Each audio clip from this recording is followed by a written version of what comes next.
Okay, so today we're going to go over Surah 78, which is entitled The Great Event. And the Great Event in this case refers to the Day of Judgment, known in the Quran as the Qiyamah.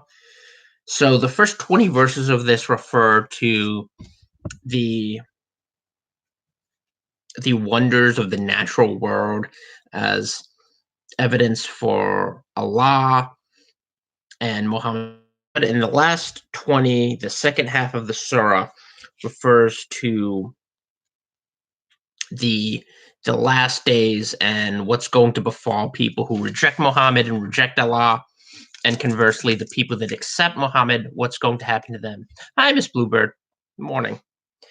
So it begins with the Bismillah, and then in the first verse it asks a question of what do they ask one another about the great event.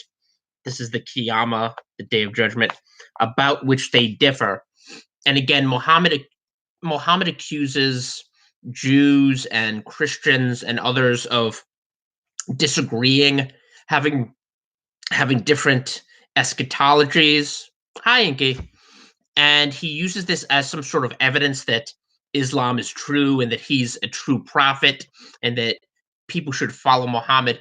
But even if you think that that two groups having different interpretations of the Bible, different eschatologies, even if you think that's evidence that both of them are deficient, which is a fallacy, that's not. Two people can disagree about something, and one of them can still be correct. It's not necessarily true that both are in error, although it's possible. But the simple fact that they disagree about an interpretation of a book, that doesn't mean that both interpretations are erroneous. But even if you conclude that they are, to further conclude that that means a third interpretation, which is even more, which is transparently and demonstrably false, that interpretation is correct. It just exposes the flawed reasoning of Muhammad, especially when you consider the fact that his rendering of biblical narratives was so erroneous, and there were so many uh, self-evident flaws, and just like I said, story of Joseph is probably the most accurately rendered biblical narrative in the entire Quran, and he still completely butchers that story. So, but this is something you see Muhammad doing over and over again. He says, well, Jews and Christians disagree about who the Messiah is. They have different eschatologies and different soteriologies. Therefore, they're both wrong. Therefore, you have to follow me and embrace Islam, which is a non sequitur. It doesn't make any sense. But it continues in verse 4, nay, they shall soon come to know. Nay, nay, they shall soon know. Have we not made the earth an even expanse, and the mountains as projections thereon? And again, Muhammad did not understand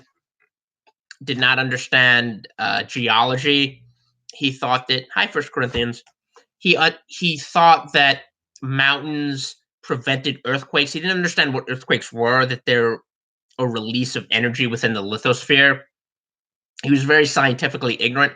So he believed that mountains were placed there to prevent earthquakes. And here, where it says, have we not made the earth an even expanse? This is another example of Muhammad believing. Muhammad was one of the biggest proponents of the flat earth theory. And this was well after you'd had Greek scientists and philosophers demonstrate the error of this. He still adhered to belief in a flat earth. He didn't believe he believed in a geocentric universe. And this was something that he held to tenaciously, and Muslims would deny this. They'll try to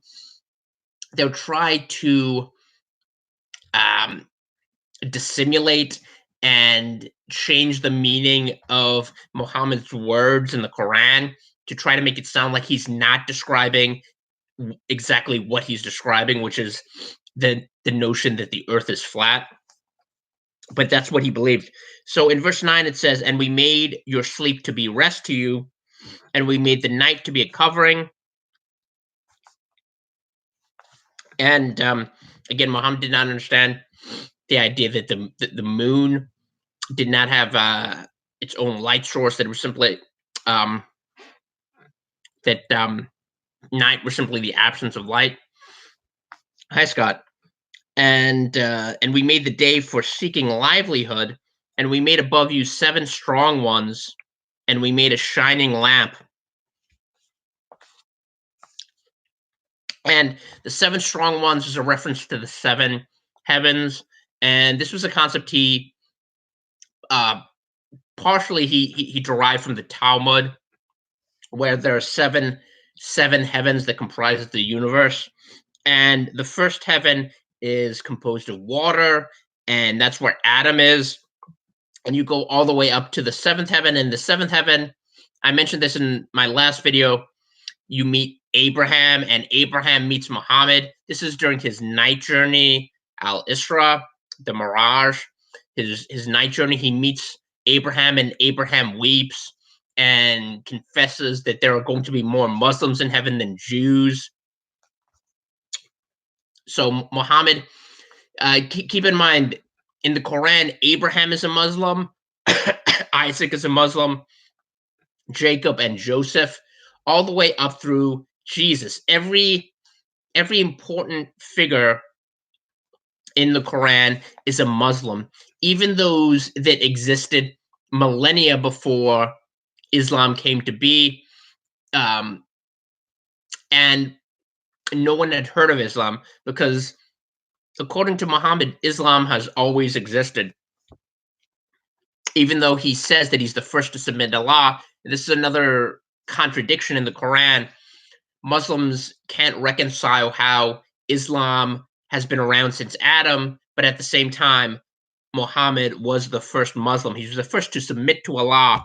These are two completely contradictory notions, much less the idea that people who are described as Jews and Abraham, who was the first among God's elect people, the first Jew, how these people who are repeatedly described as Jews and worshiping Yahweh, how they're kind of transformed into believers in a religion that didn't exist into the 7th century.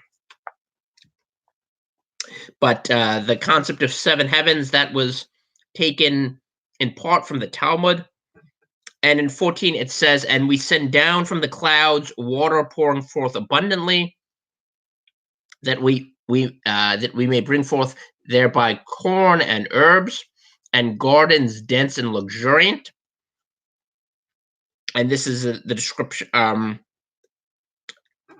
have to keep in mind that this is something, even though it's describing the earth, it's a reflection of what paradise is going to look like. Only kind of a turbocharged version of the earth. And in 17, "Surely the day of decision is a day appointed, the day on which the trumpet shall sound, so you shall come forth in hosts." And this is taken, of course, from the Bible, and it's in 1 Corinthians 15. If you go to verse 51, Paul starts describing what's going to happen when the church is raptured. And it says in 51, "Behold, I show you a mystery. We shall not all sleep, but we shall all be changed in a moment, in the twinkling of an eye, at the last trump. For the trumpet shall sound, and the dead shall rise incorruptible, and we shall be changed. For this corruptible must put must put on incorruption, and this mortal must put on immortality. So when this corruptible shall have put on incorruption, and this mortal shall put on immortality, then shall be brought to pass the saying that is written, Death is swallowed up in victory. O death, where is thy sting? O grave, where is thy victory? The sting of death is sin. The strength of sin is the law." But thanks be to God, which giveth us the victory through our Lord Jesus Christ. Therefore, my beloved brethren, be ye steadfast, unmovable, always abounding in the work of the Lord, for as much as ye know that your labor is not in vain in the Lord. So the interesting thing here is, if you compare the passage, this passage in First Corinthians, it exposes the inherent flaw in Islamic eschatology. So Paul is describing the uh, the sting of death and how it was extinguished by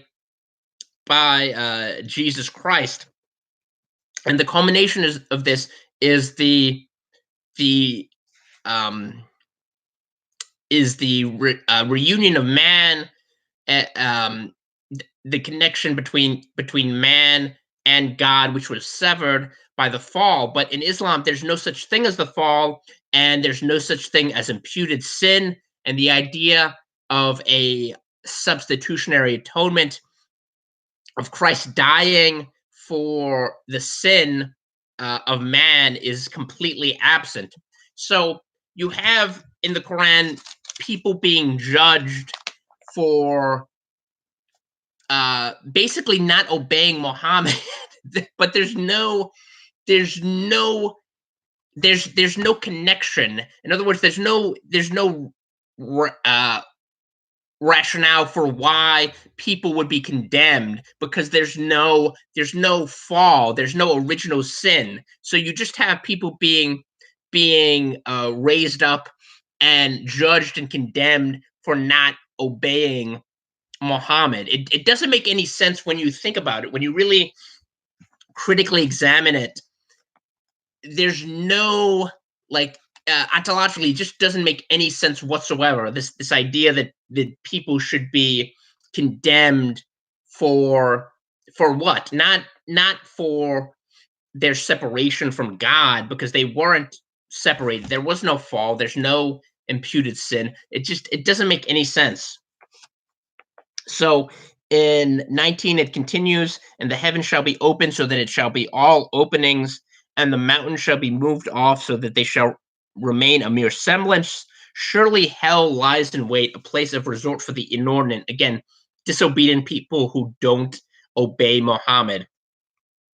Living therein for ages, they shall not taste therein cool nor drink, but boiling and intensely cold water. Well, which is it? Is it boiling or intensely cold? And this is another. I mentioned this in previous videos, but it really does resemble a lot of the pre-Christian classical, the world of Greek and Roman antiquity, particularly when you have these gods that have very, very punishments that are very close to Greek mythology. Things like Tantalus, or even Norse mythology. There are similarities. A lot of pagan cultures have the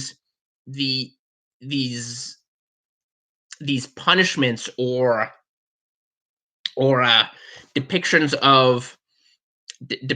of the afterlife that are very similar to what you see in the Quran. So this idea of being tortured with not only boiling water, but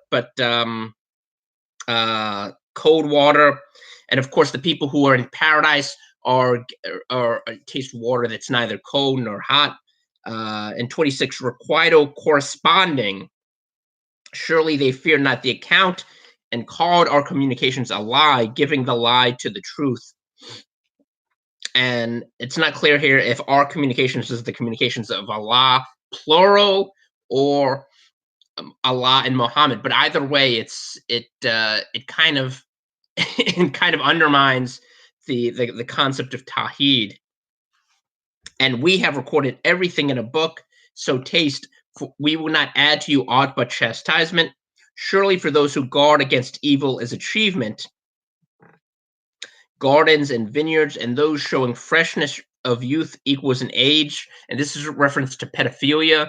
Again, Muhammad has created the only paradise where pedophilia and sex slavery, I mean, perhaps aside from the Black Hebrew Israelites, but Islam is really the only major religion where you have a paradise that not only condones but um, gives its stamp of approval to all sorts of perverse, depraved behavior. In 34, and the pure cup, they shall not therein any vain, they shall not hear that therein any vain words are lying. And again, this is ironic because lying and vain words, I mean, the Quran is comprised of those two things more than anything else. And 36, a reward from your Lord, a gift according to a reckoning. The Lord of the heavens and the earth and what is between them, the beneficent God, they shall not be able to address him. The day on which the Spirit and the angels shall stand in ranks, they shall not speak except he whom the beneficent God permits, and who speaks the right thing. That is the sure day. So whoever desires may take refuge with his Lord. Surely we have warned you of a chastisement near at hand, the day when man shall see what his two hands have sent before, and the unbeliever shall say, "Oh, that I were dust." And so, yeah, that's a description of the great event. But like I said, it doesn't make any sense when you actually critically examine it. The reasoning for people being either condemned or being allowed to enter paradise. First of all, the whole notion of being able to earn or work your way into paradise is something that's debunked if you read the Bible, particularly the New Testament. And this is something that Paul emphasizes repeatedly in his epistles, this idea that man's righteousness is not really worth anything. And he backs it up by going back to the Old Testament, to the prophets, people like Isaiah, who repeated this, who explained how you can't really earn your salvation. But also the whole idea of being condemned for what? Muhammad never really explains why Allah needs to condemn people, since there was no original sin, there was no fall. Therefore, why should people be condemned? Basically, uh, it amounts to a punishment for not obeying Muhammad, who again never really demonstrates the fact that he's an apostle or a prophet of God. Anyway, that is Surah 38, and Surah 39, those who pull out, is going to be the next surah. Like I said, we're really nearing the home stretch. We have about 22 or 23 pages left. And like I said, be sure to share this now that we're ramping up the Quran read through. Share it if any of you are on social media. Share it with your friends, Muslim or non-Muslim. Um, and thanks everyone for coming. And I will see you next time.